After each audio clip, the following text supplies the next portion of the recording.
2060 na pero ang pangakong makalipad pag-Guam noong Setyembre ng nakaraang taon tila napako na. Nasa huli ang pagsisisi nila Rachel at Cristel, mga hindi nila tunay na pangalan, nang mapakagat sa alok ng isang Mia Parala.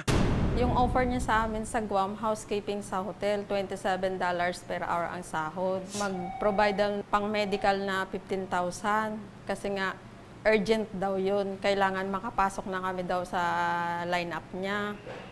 Kasi ang first batch niya is May ang paalis. Eh di ang second batch niya September. Nainganyo kaming mag-apply dito kasi nga malaki nga yung offer at saka isa pa, maganda yung bansa na pupuntahan.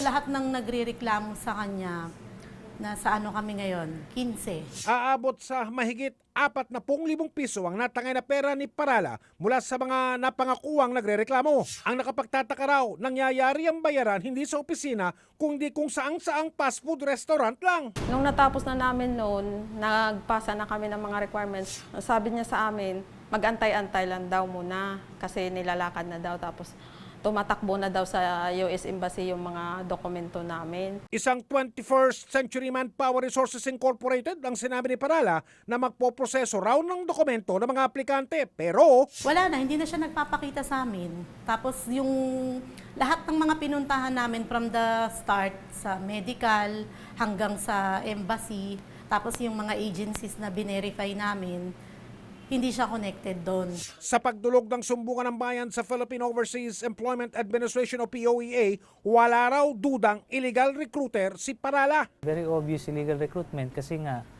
unang-una wala namang license yung tao na kausap nila, no?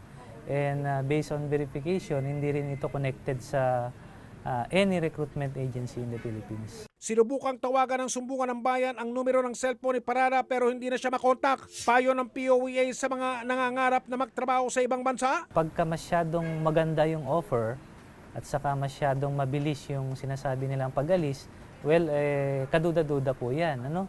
So, unang-unang gagawin, dapat aalamin muna, i-verify muna sa POEA at kung meron naman kayong internet, hindi nyo na kailangan tumawag sa POEA, pwede kayong mag-verify through sa aming website. May magagawa naman ng mga nabiktima ni Parala para wala nang iba pang maloko pa. They could just file a case directly sa office namin or they can choose to file the case with the police or with the NBI or they can seek the advice of their own private lawyer kung meron sila.